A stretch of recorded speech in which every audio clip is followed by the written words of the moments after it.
જો તમે પણ તમારું ડ્રાઇવિંગ લાયસન્સ ઘરે બેઠા બનાવવા માંગો છો, એ પણ આરટીઓના ધક્કા ખાયા વગર, તો આખી પ્રોસેસ આપણે સ્ટેપ બાય સ્ટેપ ઓનલાઈન કેવી રીતે કરવાની એની વિગતવાર માહિતી જાણીશું. પણ એના પહેલાં અમારા પેજને સબસ્ક્રાઇબ કરી લેજો અને આઇકન બટન દબાવી દેજો, જેનાથી જે પણ મહત્વપૂર્ણ માહિતી હોય એ તમારી સુધી પહોંચતી રહીએ. જાણીએ કેવી રીતે આખી પ્રોસેસ કરવાની. ચાલો, બ્રાઉઝર ઓપન કરી લીધા બાદ સર્ચ બારમાં ટાઈપ કરી લેશું પરિવહન. આટલું ટાઈપ કરી અને સર્ચ કરી દેવાનું રહેશે. સર્ચ કરતાની સાથે જ ગવર્મેન્ટ ઓફ ઇન્ડિયાની જે પરિવહનની વેબસાઇટ છે તે આપણી સામે શો થઈ જશે, તો આપણે તેને ઓપન કરી લેશું. વેબસાઇટને ઓપન કરતાની સાથે જ કંઈક આવો ઇન્ટરફેસ તમને જોવા મળી જશે. ત્યારબાદ અલગ અલગ આઇકન અહીંયા પર આપેલા છે, જેમાંથી જે ઓનલાઈન સર્વિસ છે તેના ઉપર આપણે ક્લિક કરી લેવાનું રહેશે. ક્લિક કરતાની સાથે જ નીચે ડ્રાઇવિંગ લાયસન્સ રિલેટેડ સર્વિસ જોવા મળી જશે, તો તેના ઉપર આપણે ક્લિક કરી લેશું. ત્યારબાદ આવું પોપઅપ જોવા મળી જશે, તો આપણે તેને ક્લોઝ કરી લેશું. હવે અહીંયા પર સિલેક્ટ સ્ટેટ નેમનું ઓપ્શન આપેલું છે, તો આપણે તેની ઉપર ક્લિક કરી લેશું અને આપણું રાજ્ય ગુજરાત આપણે સિલેક્ટ કરી લેશું. ત્યારબાદ ફરીથી પોપઅપ શો થઈ જશે, તો આપણે તેને પણ ક્લોઝ કરી લેશું. આટલું કરતાની સાથે ડ્રાઇવિંગ લાયસન્સ રિલેટેડ તમામ સર્વિસ અહીંયા પર શો થઈ જશે. તે બધી તમે સર્વિસ જોઈ શકો છો. નવું લર્નિંગ લાયસન્સ એપ્લાય કરવા માટે એપ્લાય ફોર લર્નર લાયસન્સ ઉપર ક્લિક કરી લેશું. સ્ટેપ બાય સ્ટેપ આપણે ફોર્મ ફિલઅપ કરવાનું રહેશે. તો આગળ વધવા માટે આપણે કન્ટિન્યુ પર ક્લિક કરી લેશું. ક્લિક કરતાની સાથે લર્નર લાયસન્સની જે કેટેગરી છે તે સિલેક્ટ કરવાની આવી જશે. તો અહીંયા પર આપણે જનરલ સિલેક્ટ કરી લેશું. ત્યારબાદ જો તમને કોઈ અન્ય કેટેગરી લાગુ પડતી હોય તો તમે સિલેક્ટ કરી શકો છો. હવે જે આરટીઓ તમારે ડ્રાઇવિંગ લાયસન્સની એક્ઝામ દેવાની હોય તે આરટીઓ આપણે સિલેક્ટ કરી લેવાનો રહેશે. તો અહીંયા પર હું જુનાગઢ સિલેક્ટ કરી લઉં છું. ગુજરાતમાંથી તમને જે પણ આરટીઓ લાગુ પડતો હોય તે સિલેક્ટ કરી લેવાનો રહેશે. ત્યારબાદ પેજને આપણે સ્ક્રોલ કરી લેશું. તો જે પણ તમને આઈટીઆઈ નજીકમાં લાગુ પડતી હોય તે તમારે સિલેક્ટ કરી લેવાની રહેશે. અને જો તમે ઓનલાઈન જ ઘરે બેઠા એક્ઝામ દેવા માંગતા હોય તો સબમિટ પર ક્લિક કરી લેવાનું રહેશે. અને એક પણ આઈટીઆઈ સિલેક્ટ કરવાની રહેતી નથી, તો સબમિટ ઉપર આપણે ક્લિક કરી લઈએ. Do you went to continue, તો ઓકે ઉપર ક્લિક કરી અને આપણે આગળ વધી જઈશું. હવે અહીંયા પર આપણે બે પ્રકારે ઓથેન્ટિકેશન કરવાનું રહેશે.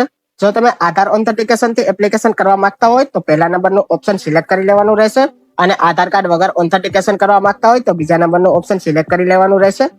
જેમાંથી આપણે પહેલા નંબરનું ઓપ્શન સિલેક્ટ કરી લેશું. સબમિટ વિયા આધાર ઓથેન્ટિકેશન ઓપ્શન સિલેક્ટ કરી લીધા બાદ સબમિટ પર ક્લિક કરીશું. ઓકે નું પોપઅપ શો થઈ જશે, તો ઓકે પર ક્લિક કરી લેશું. અહીંયા પર તમે બે પ્રકારે ઓથેન્ટિકેશન કરી શકો છો, એક આધાર નંબરથી અને એક વર્ચ્યુઅલ આઈડી થી. તો આપણે આધાર નંબરનું ઓપ્શન છે તે સિલેક્ટ કરી લેશું. ત્યારબાદ કેન્ડિડેટ એટલે કે અરજદારનું જે આધાર કાર્ડ નંબર છે તે અહીંયા પર ટાઈપ કરી લેવાના રહેશે. આધાર નંબર ટાઈપ કરી લીધા બાદ જનરેટ ઓટીપી પર ક્લિક કરીશું. ક્લિક કરતાની સાથે જ અરજદારના આધારમાં જે મોબાઈલ નંબર લિંક હશે તેના ઉપર એક ઓટીપી સેન્ડ થશે. તે ઓટીપી અહીંયા પર આપણે ફિલઅપ કરી લેવાનો રહેશે. ઓટીપી ટાઈપ કરી લીધા બાદ ટર્મ એન્ડ કન્ડિશન એગ્રી કરી લેશું. ટર્મ એન્ડ કન્ડિશન એગ્રી કરી લીધા બાદ લાસ્ટમાં ઓથેન્ટિકેટનું ઓપ્શન આપેલું છે તેના ઉપર આપણે ક્લિક કરી લેશું. ક્લિક કરતાની સાથે જ એપ્લિકેટનો જે આધારનો ડેટા છે તે ફેચ થઈને અહીંયા પર શો થઈ ગયો છે. તો પેજને આપણે સ્ક્રોલ કરી લેશું.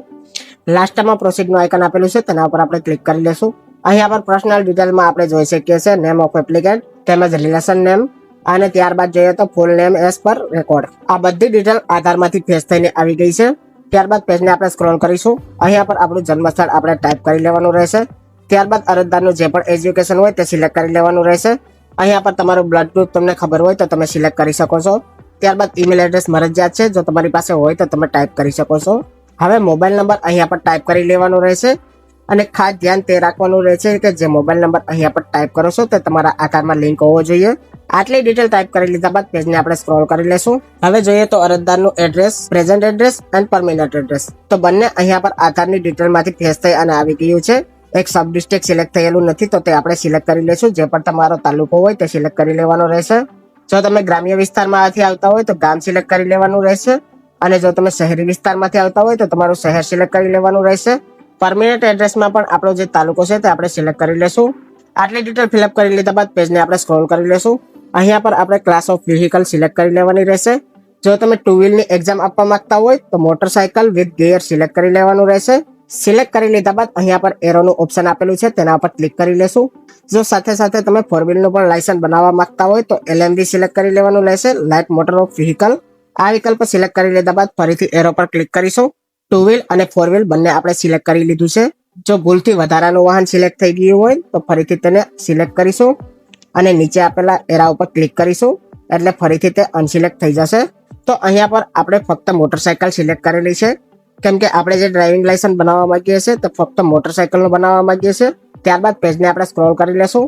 પેજને સ્ક્રોલ કરી લીધા બાદ અહીંયા પર આપણે જોઈ શકીએ છીએ જો ડ્રાઇવિંગ લાયસન્સ ટૂલમાં તમારે ટ્રેનિંગ લેવી હોય તો અહીંયા પર યસ કરી શકો છો, અથવા તો જો તમારે ટ્રેનિંગની જરૂરિયાત ના હોય તો આ ઓપ્શનમાં કંઈ પણ સિલેક્ટ કરવાનું રહેશે નહીં. ત્યારબાદ લાસ્ટમાં જોઈએ તો ડિક્લેરેશન, તો અહીંયા પર સેલ્ફ ડિક્લેરેશન ફોર્મ ઉપર આપણે ક્લિક કરી લેશું. ક્લિક કરી લીધા બાદ ફિટનેસને લગતા પ્રશ્ન અહીંયા પર શો થઈ ગયા છે. તો પહેલામાં આપણે નો કરી લેશું, બીજામાં આપણે યસ કરી લેશું અને બાકી બધામાં નો કરી લેવાનું રહેશે. લાસ્ટમાં ડિક્લેરેશન એગ્રી ઉપર ક્લિક કરીશું, ત્યારબાદ સબમિટ પર ક્લિક કરીશું. ફિઝિકલ ફિટનેસનું જે સેલ્ફ ડિક્લેરેશન છે તેના કન્ફર્મેશન માટે ઓકે પર ક્લિક કરીશું. સક્સેસફુલી સેલ્ફ ડિક્લેરેશન સબમિટ થઈ ગયું છે તો ઓકે પર ફરીથી ક્લિક કરી લેશું. ત્યારબાદનો ઓપ્શન જોઈએ તો અરજદારનું જો અકસ્માતથી મોત થયું હોય, જો અરજદાર ઓર્ગન દાન કરવા માંગતો હોય તો યસ કરી લેવાનું રહેશે, બાકી આપણે નો પર ક્લિક કરી લેશું. લાસ્ટમાં આપણે એગ્રી કરવાનું રહેશે કે આકારમાં આપેલો જે ફોટોગ્રાફ છે તે આપણો લેટેસ્ટ ફોટોગ્રાફ છે, તો આપણે એગ્રી કરી લેશું. ત્યારબાદ આપણે કેપ્ચા ફિલઅપ કરી લેવાના રહેશે. કન્ફર્મેશન માટેનું પોપઅપ શો થઈ ગયું છે તો ઓકે પર ક્લિક કરી લેશું. ફરીથી ઓકે પર ક્લિક કરી અને કન્ફર્મ કરી લેશું. કોંગ્રેચ્યુલેશનનો પોપઅપ શો થઈ ગયો છે તો ઓકે પર ક્લિક કરી અને તેને પણ ક્લોઝ કરી લેશું. આપણી જે એપ્લિકેશન છે તે સક્સેસફુલી સબમિટ થઈ ગઈ છે અને અહીંયા પર એપ્લિકેશન નંબર પણ આવી ગયો છે. ત્યારબાદ પેજને આપણે સ્ક્રોલ કરીશું. લાસ્ટમાં નેક્સ્ટનું ઓપ્શન આપેલું છે તેના ઉપર આપણે ક્લિક કરીશું. અહીંયા પર એપ્લિકેશન નંબર અને ડેટ ઓફ બર્થ શો થઈ ગયા છે. ત્યારબાદ નીચે કેપ્ચા ફિલઅપ કરી લેશું. કેપ્ચા ફિલઅપ કરી લીધા બાદ સબમિટ પર ક્લિક કરીશું. હવે પેજને આપણે સ્ક્રોલ કરીશું. ફિલ એપ્લિકેશન ડિટેલ આપણે કમ્પ્લીટ કરી લીધી છે. ત્યારબાદ અપલોડ ડોક્યુમેન્ટમાં જે આધાર ઓથેન્ટિકેશન છે તે પણ આપણે કમ્પ્લીટ કરી લીધું છે. ત્યારબાદ અપલોડ ફોટોગ્રાફ એન્ડ સિગ્નેચર, તો અહીંયા પર ફોટો છે ઓલરેડી આપણે આધારનો રાખેલો છે, ફક્ત સિગ્નેચર અપલોડ કરવાની રહેશે. તો આપણે પ્રોસીડ પર ક્લિક કરીશું. પેજને સ્ક્રોલ કરીશું. હવે જે સિગ્નેચર છે તે 10 KB થી 20 KB સુધી હોવી જોઈએ. તો બ્રાઉઝર ઉપર ક્લિક કરી અને આપણે સિગ્નેચર અપલોડ કરીશું. સિગ્નેચર સિલેક્ટ કરી લીધા બાદ અપલોડ એન્ડ વ્યૂ ફાઇલ ઉપર ક્લિક કરીશું. ક્લિક કરતાની સાથે જ આપણી સિગ્નેચર છે તે અહીંયા પર અપલોડ થઈ ગઈ છે. ત્યારબાદ સેવ ફોટોસ એન્ડ સિગ્નેચર ફાઇલ ઉપર ક્લિક કરીશું. આપણો જે ડેટા છે તે સક્સેસફુલી અપડેટેડ થઈ ગયો છે. ત્યારબાદ નેક્સ્ટ પર ક્લિક કરીશું. કેપ્ચા ફિલઅપ કરી લીધા બાદ ફરીથી સબમિટ પર ક્લિક કરીશું. હવે ફરીથી પેજને સ્ક્રોલ કરી લેશું.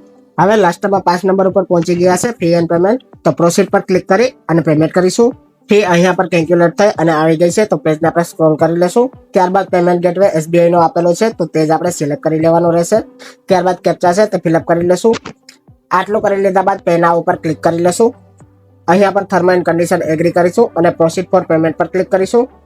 આટલું કરતાની સાથે જ SBI ના પેમેન્ટ ગેટવે ઉપર આપણે રીડાયરેક્ટ થઈ ગયા છે. તો અહીંયા પર આપણે UPI ની મદદથી પેમેન્ટ કરી લેશું. UPI ID ટાઈપ કરી લીધી છે. ત્યારબાદ વેલિડેટ UPI ID પર ક્લિક કરીશું. પે નાઉ નું ઓપ્શન શો થઈ ગયું છે તો તેના ઉપર ક્લિક કરી લેશું. સક્સેસફુલી ટ્રાન્ઝેક્શન આપણે કરી લીધું છે. પેમેન્ટ રિસીપ્ટ ડાઉનલોડ અથવા તો પ્રિન્ટ કરવા માટે તમે અહીંયા પર ક્લિક કરી અને પ્રિન્ટ કરી શકો છો. ત્યારબાદ આપણે હોમ પર ક્લિક કરી લેશું. સક્સેસફુલી એપ્લિકેશન આપણે કમ્પ્લીટ કરી લીધી છે, પરંતુ એક્ઝામ આપતા પહેલા વિડીયો ટ્યુટોરિયલ જોવું ફરજિયાત છે. તો વિડીયો ટ્યુટોરિયલ જોવા માટે લર્નિંગ લાયસન ઉપર ક્લિક કરીશું. લર્નિંગ લાયસન ઉપર ક્લિક કરતાની સાથે અલગ અલગ ઓપ્શન શો થઈ જશે, જેમાંથી આપણે ટ્યુટોરિયલ ફોર LL ટેસ્ટ ઉપર ક્લિક કરી લેવાનું રહેશે. અહીંયા પર આપણે અરજદારનો એપ્લિકેશન નંબર ટાઈપ કરી લેવાનો રહેશે. ત્યારબાદ કેપ્ચા ફિલઅપ કરી લેશું. એપ્લિકેશન નંબર અને કેપ્ચા ફિલઅપ કરી લીધા બાદ જનરેટ OTP પર ક્લિક કરીશું. જનરેટ OTP પર ક્લિક કરતાની સાથે જ અરજદારના મોબાઈલ નંબર ઉપર એક OTP જશે. તે OTP અહીંયા પર આપણે ફિલઅપ કરી લેવાનો રહેશે. ત્યારબાદ 2 લેંગ્વેજમાં તમે વિડીયો જોઈ શકો છો, એક ઇંગ્લિશ અને એક હિન્દી. તો અહીંયા પર આપણે હિન્દી સિલેક્ટ કરી લેશું. તો OTP આપણે ફિલઅપ કરી લીધો છે અને લેંગ્વેજ પણ સિલેક્ટ કરી લીધી છે. ત્યારબાદ સબમિટ પર ક્લિક કરીશું. રોડ સેફ્ટી માટેનો વિડીયો ટ્યુટોરિયલ અહીંયા પર શો થઈ ગયો છે. તો અહીંયા પર YouTube નું આઇકન આપેલું છે તેના પર આપણે ક્લિક કરી લેશું. ક્લિક કરતાની સાથે જ અહીંયા પર વિડીયો શો થઈ ગયો છે તો આપણે તેને પ્લે કરી લેશું. સક્સેસફુલી વિડીયો ટ્યુટોરિયલ પણ આપણે જોઈ લીધું છે. ત્યારબાદ હોમ ઉપર ક્લિક કરી લેશું. આટલું કરતાની સાથે તમારા મોબાઈલ ફોન ઉપર એક ટેક્સ્ટ મેસેજ તમને પ્રાપ્ત થઈ જશે, જેમાં એપ્લિકેશન નંબર અને પાસવર્ડ તમને મળી જશે. આ એપ્લિકેશન નંબર અને પાસવર્ડની મદદથી આપણે ઓનલાઈન એક્ઝામ દેવાની રહેશે. જે એપ્લિકેશન નંબર અને પાસવર્ડનો ઉપયોગ કરી અને ઘરે બેઠા પણ તમે એક્ઝામ દઈ શકો છો અને લર્નિંગ લાયસન્સ તમે ઘરે બેઠા ડાઉનલોડ કરી શકો છો. લર્નિંગ લાયસન્સની એક્ઝામ ઓનલાઈન કેવી રીતે આપવી તેનો જો વિડીયો તમે જોવા માંગતા હોય તો કોમેન્ટ સેક્શનમાં જરૂર જણાવજો. અમે વિડીયો બનાવવાનો પૂરો પ્રયત્ન કરીશું. તો આ પ્રોસેસમાં આપણે જોયું લર્નિંગ લાયસન્સની ઓનલાઈન એપ્લિકેશન કેવી રીતે કરવી તેની સંપૂર્ણ માહિતી. જો વિડીયો તમને પસંદ આવ્યો હોય તો વિડીયોને લાઈક કરી દેજો, શેર કરી દેજો અને હજુ પણ જો તમે ચેનલને સબસ્ક્રાઇબ ના કરેલું હોય તો ફટાફટ ચેનલને સબસ્ક્રાઇબ કરી લેજો, જેથી કરીને આવા જ માહિતીસભર વિડીયોના નોટિફિકેશન તેમજ સરકારી યોજનાકીય માહિતી સૌથી પહેલા તમને મળતી રહે. તો આ વિડીયોમાં આટલું જ. હવે મળીશું નેક્સ્ટ વિડીયોમાં નવી જ માહિતી સાથે. Thank you friends.